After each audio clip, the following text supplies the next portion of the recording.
नमस्कार स्टूडेंट्स। हमारा chapter number 3 चल रहा है 11th क्लास का प्लांट किंगडम। और लास्ट वाले लेक्चर में हमने प्लांट किंगडम का जनरल जो बेसिक जो इंट्रोडक्शन था वो हमने कल स्टडी किया था। तो आज के लेक्चर में हम अब इसके आगे वाला पोर्शन जो है कवर करेंगे। तो हम पढ़ते हैं एल्गी से। चलिए हम हर लाइन को अच्छे से मैं आपको एक्सप्लेन करती चलूँगी, रीड आउट करते चलते हैं। ओके, देन मार्क कर लेते हैं।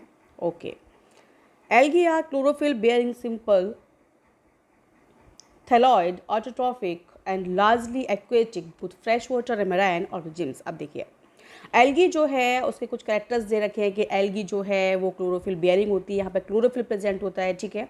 और क्लोरोफिल प्रेजेंट होता है यानी कि ये फोटोसिंथेसिस कर सकती हैं, यानी कि खुद अपना फूड खुद बना सकती हैं। देन तो क्या है, ऑटोट्रॉफिक हो गई, ठीक है। तो ये कैरेक्टर हो गया कि क्लोरोफिल बियरिंग होती हैं, ऑटोट्रॉफिक होती हैं, सिंपल होता है इनका स्ट्रक्चर, और थैलॉइड होती हैं। थैलॉइड का मतलब मैं पहले भी कई बार एक्सप्लेन कर चुकी हूँ। थैलॉइड वो स्ट्रक्चर्स होते हैं जहाँ पर जो प्लांट बॉडी होती है वो लीफ, स्टेम और रूट्स में डिवाइड नहीं होती है, डिफरेंशिएटेड नहीं होती है, ठीक है। तो थैलस लाइक स्ट्रक्चर होता है, यानी कि थैलॉइड बॉडी होती है, ऑटोट्रॉफिक होती है, यानी कि खुद अपना फूड बना सकते हैं। ऑफकोर्स जब क्लोरोफिल बियरिंग है, क्लोरोफिल यहाँ प्रेजेंट है जिसके थ्रू फोटोसिंथेसिस कर सकते हैं, खुद अपना फूड बना सकते हैं। तो जो खुद अपना फूड बना सकते हैं then that is known as autotrophic. तो ऑटोट्रॉफिक्स होती हैं। चलिए, देन लार्जली एक्वेटिक। देखिए मोस्ट ऑफ द हम बात करें तो ये एक्वेटिक होती हैं, यानी कि मोस्ट ऑफ द जो एल्गीज होती हैं एक्वेटिक होती है, वाटर बॉडीज़ में ये रहती हैं, ठीक है। और इसके साथ साथ ये कुछ ऐसी एल्गीज है जो फ्रेश वाटर में रहती हैं, कुछ ऐसी जो मैराइन में रहती हैं, ठीक है। तो हमने यहाँ पे सिंपल कैरेक्टर्स देखे कि एल्गीज होती हैं, क्लोरोफिल बियरिंग होती है, सिंपल स्ट्रक्चर होता है, थैलॉइड लाइक स्ट्रक्चर होता है, यानी कि इनकी जो प्लांट बॉडी होती है वह लीफ, रूट और स्टेम में डिफ्रेंशिएटेड नहीं होती है। ऑटोट्रॉफिक्स होते हैं और ये एक्वेटिक होते हैं, फ्रेश वाटर और मैराइन दोनों ही वाटर में ये प्रेजेंट होती हैं। Is that clear? चलिए आगे वाला देख लेते हैं। They occur in a variety of other habitats, most moist stones, soils and wood. अब देखिए इसके अलावा कुछ और हैबिटेट्स में अभी रहती हैं, जैसे बात करें जहाँ पर जो मॉइस्ट स्टोन्स होते हैं, जहाँ पर मॉइस्चर प्रेजेंट होती है, सॉइल्स जो होती है जहाँ मॉइस्चर प्रेजेंट होती है, और वुड, यानी कि जहाँ वुड है, सॉइल है, स्टोन्स है, जहाँ मॉइस्चर प्रेजेंट होती है, ह्यूमिडिटी प्रेजेंट होती है, वहाँ पर ये इजीली ग्रो करती हैं। और वहाँ पर ये जो है फ्रेश वाटर और मेरीन वाटर के साथ साथ जो मॉइस्ट स्टोन्स होते हैं, सॉइल्स होती हैं, वुड होती है, वहाँ पर ये प्रेजेंट होती है, ग्रो करती हैं। चलिए, then some of them also occur in association with fungi and animals on sloth bear. अब देखिए अगर हम बात करते हैं, अभी हैबिटेट की ही बात चल रही है, तो बात करते हैं इसके साथ साथ ही ये जो क्या करती है, एसोसिएशन को शो करती है, यानी कि एल्गी जो है फंजाई के साथ एसोसिएट होकर के सिम्बायोटिक रिलेशनशिप को शो करती हैं और बनाती है लाइकेन्स। यानी कि लाइकेन्स कैसे स्ट्रक्चर है, लाइकेन में फंजाई और एल्गी जो है सिम्बायोटिक रिलेशनशिप शो करते हैं, यानी कि लाइकेन में फंजाई और एल्गी एसोसिएट होकर के एक दूसरे के साथ जो है सर्वाइव करती हैं और रहती हैं, एग्जिट करती हैं। तो यहाँ पर हम देखते हैं कि जो एल्गी है फंजाई के साथ भी एसोसिएशन जो है करती है, उनके साथ रहती है और सिम्बायोटिक रिलेशनशिप को शो करती है, ठीक है।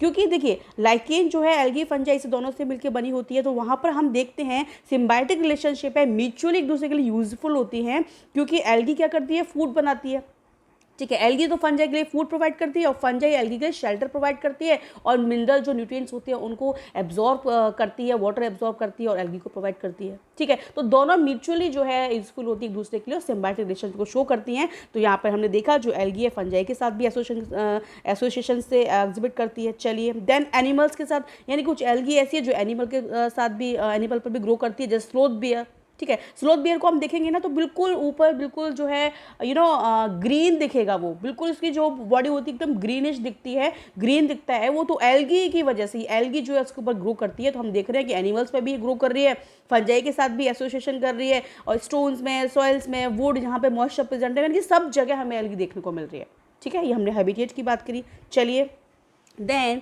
the form and size of algae is highly variable. The size ranges from the microscopic unicellular forms like Chlamydomonas to colonial forms like Volvox to the filamentous forms like Urotrix and Spirogyra। अब देखिए अब इसकी बात हो रही है, इसकी forms की बात करें, इसकी साइज़ की बात करें, तो हमें यहाँ पर बड़े लेवल पर वेरिएशंस देखने को मिलते हैं। यानी कि कुछ एल्गीज ऐसी होंगी जो देखेंगे कि वो यूनिसेल्ड हैं, यानी कि केवल एक ही सेल से मिलकर बनी हुई हैं। चलिए, जैसे कि एग्जाम्पल होगा क्लैमिडोमोनास।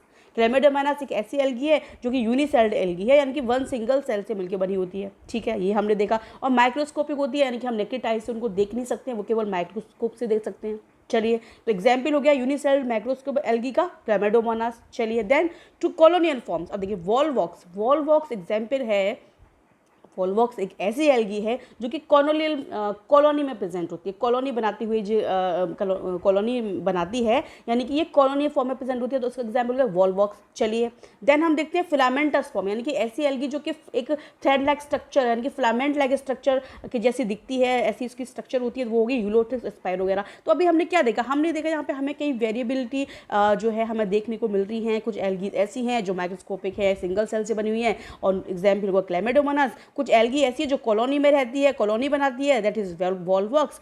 कुछ एल्गी होती है जो फिलामेंटस लाइक स्ट्रक्चर होती है, एक thread like structure filamentous like structure होता है, उसका एग्जाम्पल हो गया यूलोथ्रस और स्पाइरोगायरा।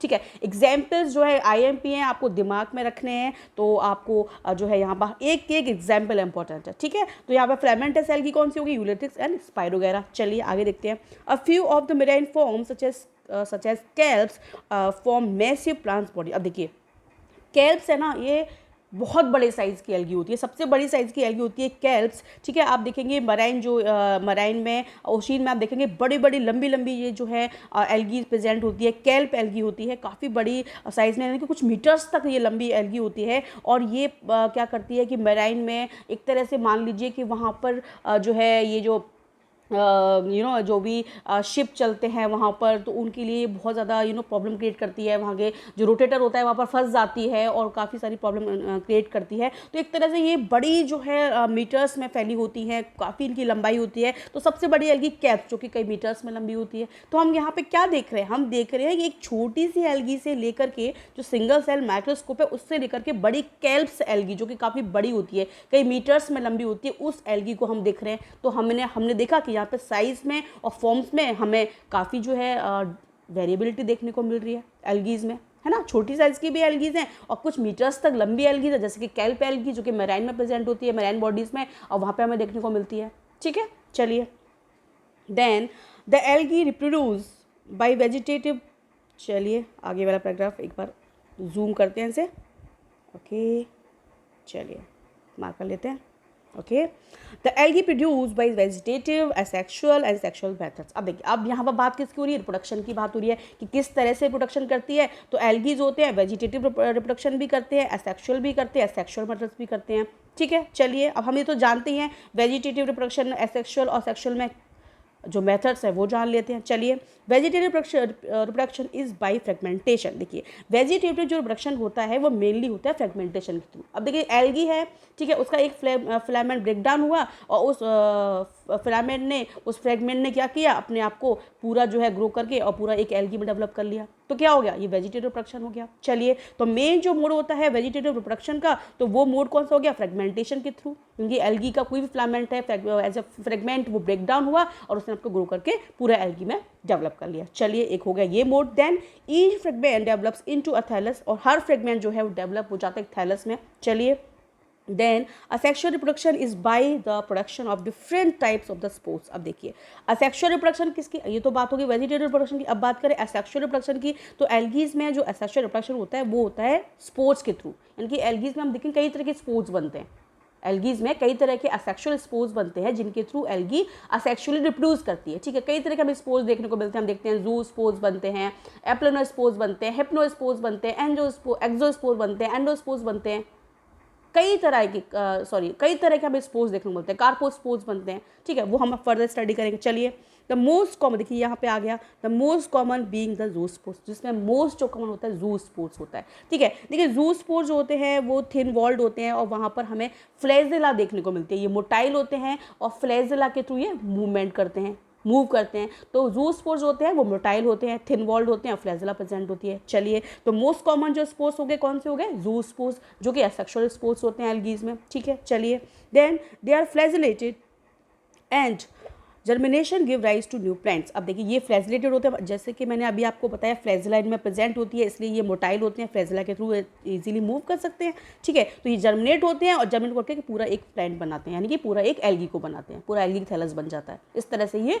असेक्सुअली रिप्रोड्यूस करते हैं। चलिए, ये हो गया जू स्पोर्स के थ्रू। देन सेक्सुअल स्पोर्स की बात, सेक्सुअल रिप्रोडक्शन की बात करते हैं। Sexual reproduction takes place through fusion of two gametes. ठीक है, चलिए, तो सेक्सुअल रिप्रोडक्शन तो हम जानते हैं कि सेक्सुअल रिप्रोडक्शन जो होगा उसमें हमेशा गैमीट्स फॉर्मेशन होती है और गैमीट फ्यूज़ होती हैं, ठीक है। सेक्सुअल रिप्रोडक्शन हमेशा गैमीट फ्यूज़ होती है, तो हम क्या देखते हैं यहाँ पर भी वही मेथड है कि सेक्सुअल रिप्रोडक्शन में क्या होता है, गैमीट्स बनती हैं और ये जो गैमीट्स होती हैं मेल और फीमेल गैमीट दोनों जो होती हैं वो फ्यूज़ होती हैं, ठीक है। तो फ्यूज़ होकर के जाइगोट बनाएगी और यहाँ पर जो जाइगोट होता है वो हम देखते हैं यहाँ पे जाइगोस्पोर्स में कन्वर्ट हो जाता है, जो कि फिर फेवरेबल कंडीशंस आती है, फिर जर्मिनेट होकर पूरी बॉडी को बनाता है, तो वो हम फर्दर स्टडी करेंगे। तो यहाँ पर हम देख रहे हैं कि जो सेक्सुअल रिप्रोडक्शन होता है वो गैमीट्स के फ्यूजन से होता है, मेल और फीमेल गैमीट्स फ्यूज़ करती हैं। चलिए, then these gametes can be flagellated and similar in size as in Chlamydomonas or non-flagellated, non-motile but similar in size in Spirogyra। अब देखिए इसको समझते हैं। अब यहाँ पर सेक्सुअल रिप्रोडक्शन की बात हो रही है कि मेल और फीमेल गैमीट्स फ्यूज़ करती हैं। देखिए, अगर बात हो रही है कि दोनों जो गैमीट्स हैं वो साइज़ में बिल्कुल सिमिलर हैं, ठीक है, साइज़ में सिमिलर हैं और अब हो सकता है कि गैमीट साइज़ में सिमिलर हों और फ्लैजिलेटेड हो, यानी कि वह मोटाइल हों, तो ऐसा जो एग्जाम्पल हो गया वो हो गया क्लैमिडोमोनास। क्लैमिडोमोनास एक ऐसा एग्जाम्पल है जहाँ पर सिमिलर साइज़ की होती है गैमीट, दोनों गैमीट्स मेल और फीमेल गैमीट सिमिलर साइज़ की होती है और मोटाइल होती है, ठीक है। तो वो एग्जाम्पल हो गया क्लैमिडोमोनास। तो एक केस तो ये हो गया। देन हम देखते हैं कि हो सकता है कि जो गैमीट्स हैं वो नॉन फ्लैजिलेट हो, यानी कि नॉन मोटाइल हो, वहाँ फ्लैजिला प्रेजेंट नहीं हो और साइज़ लेकिन उनका साइज़ सिमिलर हो, तो वो एग्जाम्पल होगा स्पाइरोगैरा। स्पाइरोगैरा में जो गैमीट्स होती हैं वो नॉन फ्लैजिलेट होती है, मोटाइल नहीं होती हैं, नॉन मोटाइल होती है और लेकिन साइज में सिमिलर होती हैं, एग्जाम्पल होगा स्पाइरोगैरा। अगर बात करते हैं क्लैमिडोमोनास की, तो क्लैमिडोमोनास एग्जाम्पल है जहाँ पर गैमीट्स फ्लैजिलेटेड होती है, मोटाइल होती है और साइज में सिमिलर होती है, एग्जाम्पल क्लैमिडोमोनास। माइंड में रखिएगा, IMP है, ठीक है। चलिए, देन आगे चलते हैं। चलिए, सच रिप्रोडक्शन इज कॉल्ड आइसोगैमस। आप देखिए, अब बात हो रही है कि ऐसी गैमीट जो कि बिल्कुल सिमिलर होती हैं, साइज़ में सिमिलर होती हैं, तो ऐसी गैमीट्स को जो है जब फ्यूज़ होती है तो इस तरह के सेक्सुअल रिप्रोडक्शन बोलते हैं आइसोगैमस। देखिए, सेम साइज़ की गैमीट्स जब फ्यूज़ करती हैं तो उसको बोलते हैं आइसोगैमस, रिप्रोडक्शन को बोलते हैं आइसोगैमस, ठीक है, यानी कि दोनों गैमीट सेम साइज़ की हैं, ठीक है। चलिए, देन फ्यूजन ऑफ गैमीट तो गैमीट्स डिसिमिलर इन साइज। अगर बात करें कि जो गैमीट्स हैं मेल और फीमेल गैमीट्स वो सिमिलर नहीं है साइज में, यानी कि डिसिमिलर हैं, तो ऐसे जो रिप्रोडक्शन हम क्या बोलेंगे, अनआइसोगैमस। ऑब्वियसली आइसोगैमस बोलेंगे जब दोनों गैमीट्स सिमिलर साइज की होती है तो आइसोगैमस, और जब दोनों गैमीट्स डिसिमिलर साइज की होती है तो अनआइसोगैमस। तो आइसोगैमस और अनआइसोगैमस हमें एग्जाम्पल्स जो है देखने को मिल रहे हैं कि जो है अनआइसोगैमस टाइप का जो रिप्रोडक्शन होता है वो होता है क्लैमिडोमोनास में। किसमें होता है, क्लैमिडोमोनास में। तो देखिए एज इन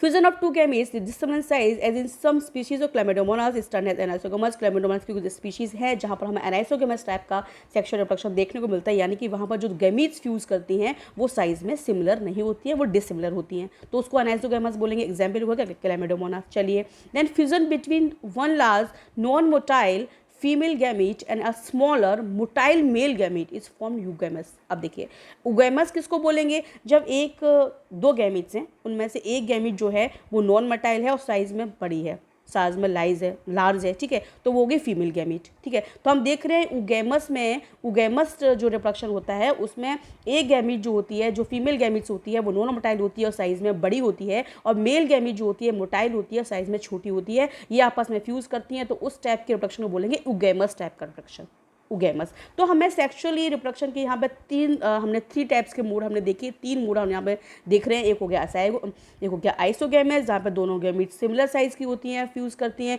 एक हो गया अनाइसोगैमस जिसमें दोनों गैमीट जो होते हैं डिसिमिलर साइज की होती हैं। एक हो गया उगैमस टाइप का रिप्रोडक्शन जिसमें हम देखते हैं कि एक गैमीट जो कि फीमेल गैमीट है वो लार्ज साइज की होती है, नॉन मोटाइल होती है, और जो मेल गैमीट्स होती है वो स्मॉल साइज की होती है और मोटाइल होती है, ठीक है, वो हो गया उगैमस। एग्जाम्पल हो गया Volvox and Fucus, very very important, ठीक है, एग्जाम्पल्स एक माइंड में रखना है। तो हमने देखा कि उगैमस का जो एग्जाम्पल यहाँ दे रखा है वॉल्वॉक्स एंड फ्यूकस, जो वॉल्वॉक्स और फ्यूकस में हमें देखने को मिलता है उगैमस टाइप का सेक्सुअल रिप्रोडक्शन, ठीक है। तो हमने यहाँ पर सारे मोड देखे, हमने वेजिटेटिव रिप्रोडक्शन का मोड देखा जो फ्रेगमेंटेशन के थ्रू होता है, यानी कि जो एल्गी होती है उसमें filament as a fragment break down होता है और फ्रेगमेंट जो होता है पूरा ऑल ओवर एक प्लांट थैलस में डेवलप हो जाता है। फिर हमने सेक्सुअल रिप्रोडक्शन देखा जिसमें हम देखते हैं कि स्पोर्स बनते हैं, हमें जो मेनली जो कॉमन स्पोर्स हैं वो जू स्पोर्स है जो कि मोटाइल होते हैं, और ये जो जू स्पोर्स होते हैं वो जर्मिनेट होते हैं और नया प्लांट्स बना लेते हैं। चलिए, वो हो गया सेक्शुअल। देन हमने सेक्शुअल मोड यहाँ पर देखी, हमने आइसोगैमस देखा, अनआइसोगैमस, oogamous। आइसोगैमस में देखा दोनों गैमेट्स सेम सिमिलर साइज की फ्यूज होती हैं, अनआइसोगैमस में डिसिमिलर साइज की गैमेट्स फ्यूज होती हैं, और oogamous में एक लार्ज होती है जो कि नॉन मोटाइल होती है, जो कि फीमेल गैमेट्स है, और मेल गैमेट्स स्मॉलर साइज की होती है और मोटाइल होती है, और ये दोनों फ्यूज करती है, उसको हमने बोला oogamous। और एग्जाम्पल हो गया Volvox and Fucus. Is that clear? चलिए आगे देख लेते हैं क्या दे रखा है। चलिए देखिए यहाँ पर हम कुछ देखिए डायग्राम रखे हैं, बहुत इंपॉर्टेंट डायग्राम है और इसको हम याद रखेंगे, अच्छे से समझेंगे, ठीक है। चलिए देखिए ये जो एग्जाम्पल दे रखा है ना, ये ए जो है हम देख रहे हैं, ये कौन सी एल्गी है, ये है वॉल्वक्स, ठीक है। तो हमने अभी पढ़ा था कि एल्गीज जो होती है हमें कई फॉर्म्स में देखने को मिलती हैं, कुछ कॉलोनी में रहती हैं, कुछ फिलामेंटस होती हैं, देखा हमने अभी पढ़ा। तो यहाँ पर हम देख रहे हैं कि वॉल्वॉक्स है, ये कॉलोनियल फॉर्म में प्रेजेंट होती है, वॉल्वॉक्स एल्गी है। यहाँ हम देख रहे हैं कि यहाँ पर हमें डॉटर कॉलोनीज दिख रही है, ये डॉटर कॉलोनीज हमें दिख रही हैं, और ये जो पेरिफेरी की साइड दिख रही है वो पेरेंट हमें कॉलोनीज दिख रही है, ठीक है। तो वॉल्वॉक्स जो है एग्जाम्पल हो गया कॉलोनियल एल्गी का, ठीक है। चलिए अब यहाँ आ जाते हैं, ये देखिए ये जो है सिंगल सेल क्लैमिडोमोनास एल्गी है, हमें दिख रहे हैं यहाँ पे। क्लैमिडोमोनास हमने देखा था सिंगल सेल एल्गी होती है, ठीक है। और यहाँ पर देखिए फ्लैजिला प्रेजेंट है क्लैमिडोमोनास एल्गी में, ठीक है। तो सिंगल सेल एल्गी के एग्जाम्पल क्लैमिडोमोनास, जहाँ में फ्लैजिला प्रेजेंट है, यानी कि ये मोटाइल है। चलिए आगे देख लेते हैं, ये देख लीजिए, ये यहाँ पर हमें देख रहे हैं, ये देख रहे हैं कारा, हम देख रहे हैं कार्गा एल्गी है, कारा एल्गी है, जहाँ पे हमें एक्सिस दिख रही है। देन हम देख रहे हैं यहाँ ब्रांचेस प्रेजेंट है, हमें देख रहे हैं यहाँ पे ब्रांचेस प्रेजेंट है, ये कारा एल्गी का एग्जाम्पल हो गया। चलिए अब देखिए, तो ये जो तीनों एल्गीज हैं, ये जो तीनों एल्गीज हैं एग्जाम्पल हो गया ग्रीन एल्गीज के, ठीक है। वॉल्वॉक्स ग्रीन एल्गी है, then Chlamydomonas is also green algae, and then Chara, ठीक है। तीनों एग्जाम्पल्स हो गए, तो ग्रीन एल्गीज हो गई है। चलिए देन हम देख लेते हैं यहाँ पर, देखिए क्या क्या दे रखा है, ग्रीन एल्गीज के एग्जाम्पल दे रखे हैं, ब्राउन एल्गीज के, रेड एल्गीज के। चलिए अब देखते हैं, ग्रीन एल्गीज हमने देख ली, अब देखते हैं हम ब्राउन एल्गीज के। देखिए ये जो एग्जाम्पल है, ठीक है, ये हम देख रहे हैं, ये लेमिनेरिया है, ठीक है। एक ब्राउन एल्गी है लेमिनेरिया, उसका एग्जाम्पल है।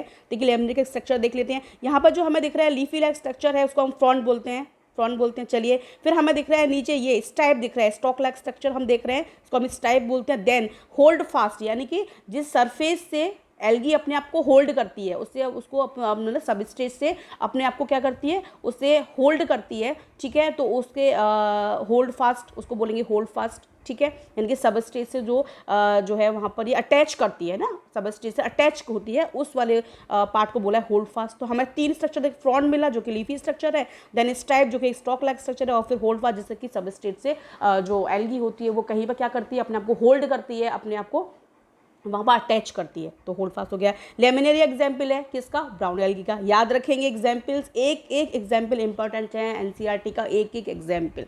चलिए देख लेते हैं। अब हम यहाँ पर देख रहे हैं, हाँ फ्यूकस देख रहे हैं, ये एल्गी है फ्यूकस, ये भी एक ब्राउन एल्गी है। यहाँ हम देख रहे हैं फ्यूकस एल्गी जो है ब्राउन एल्गी, इसमें हम एयर ब्लैडर्स देख रहे हैं, एयर ब्लैडर्स देख रहे हैं, ठीक है। ये हमें एयर ब्लैडर दिख रहे हैं। फिर अगेन हमें जो यहाँ पे जो लीफी लाइक स्ट्रक्चर है उसको फ्रॉन्ट नहीं बोलेंगे, यहाँ पे हमें मिडरिप जो है दिखाई दे रही है, ये मिडरिप दिखाई दे रही है, ठीक है। चलिए ये हो गया। Then holdfast, attach, again attach करने के लिए जो है होल्ड फास्ट हो गया। चलिए देन हम यहाँ देख रहे हैं डिक्टियोटा, ये भी एक ब्राउन एल्गी है, यहाँ पर लीफी स्ट्रक्चर फ्रॉन्ट हो गया और यहाँ पर भी स्टाइप हो गया। चलिए ये हो गए एग्जाम्पल्स किसके, ब्राउन एल्गीज के। क्या क्या एग्जाम्पल्स हो गए, laminaria, then fucus, then dictyota, ठीक है। एग्जाम्पल्स याद रखेंगे। चलिए आ जाते हैं हम रेड एल्गीज पर, एग्जाम्पल दे रखे हैं। देखिए पोरफायरा एक रेड एल्गी है, यहाँ पे लीफी स्ट्रक्चर को फ्रॉन्ट बोला गया है, फ्रॉन्ट है। चलिए फिर पॉलीसेफोनिया देख रहे हैं, पॉलीसेफोनिया देख रहे हैं, देखिए पॉलीसेफोनिया ये एग्जाम्पल है रेड एल्गी का। यहाँ पर हमें क्या दिख रही है, मेन एक्सिस दिख रही है, ठीक है, मेन एक्सिस हमें दिख रही है, और यहाँ पे ब्रांचेस हमें देखने को मिल रही है। तो एग्जाम्पल्स याद रखेंगे, ग्रीन एल्गी के एग्जाम्पल्स हो गए volvox, chlamydomonas and chara. Then brown algae के एग्जाम्पल्स हो गए laminaria, fucus and Dictyota.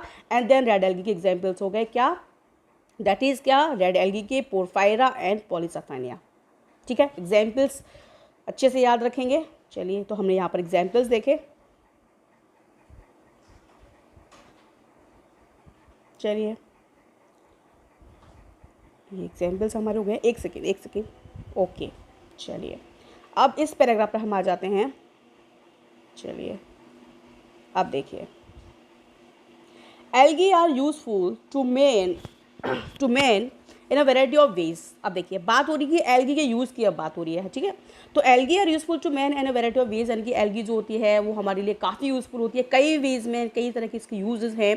At least a half of the total carbon dioxide fixation on earth is carried out by algae through photosynthesis. अब देखिए बहुत ही important fact कि जो algae है ना, वो एल्गी जो है अर्थ पर जो कार्बन डाइऑक्साइड टोटल जो कार्बन डाइऑक्साइड का फिक्सेशन है वो जो है उसका हाफ, यानी कि जो टोटल कार्बन डाइऑक्साइड जो फिक्सेशन होता है अर्थ पर उसका हाफ जो फिक्सेशन करती है वो क्या करती है, एल्गी करती है। किसके थ्रू करती है, फोटोसिंथेसिस के थ्रू करती है, ठीक है। तो फिक्सेशन ऑफ जो कार्बन डाइऑक्साइड है अर्थ पर वो सबसे ज़्यादा जो करते हैं तो वो है एल्गीज, जो कि कम से कम हम बात करें तो अर्थ के ऑल ओवर जो टोटल जो कार्बन डाइऑक्साइड उसका हाफ जो है कार्बन डाइऑक्साइड फिक्स करती है फोटोसिंथेसिस रिएक्शंस के थ्रू।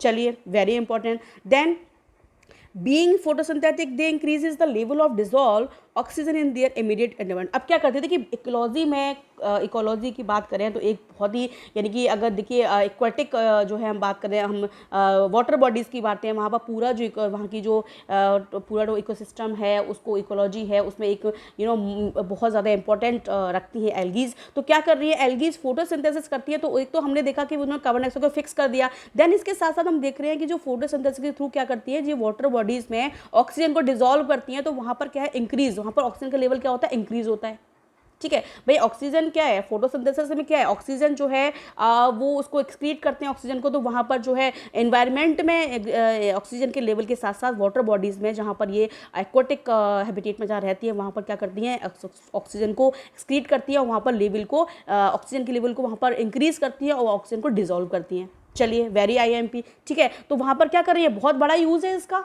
वहाँ पर क्या कर रही है ऑक्सीजन के लेवल को इंक्रीज कर रही है। तो वहाँ पर क्या है ऑल ओवर जो वहाँ का जो पूरा सिस्टम है, एक इको सिस्टम है एक वाटर बॉडी का, जहाँ पर हैबिटेट में ये रह रही हैं, उस पूरी इको सिस्टम को क्या कर रही है, ये एक तरह से बैलेंस कर रही है, वहाँ पर एक इंपॉर्टेंट रोल प्ले कर रही है, ठीक है। तो एल्गी का ये यूज़ हो गया।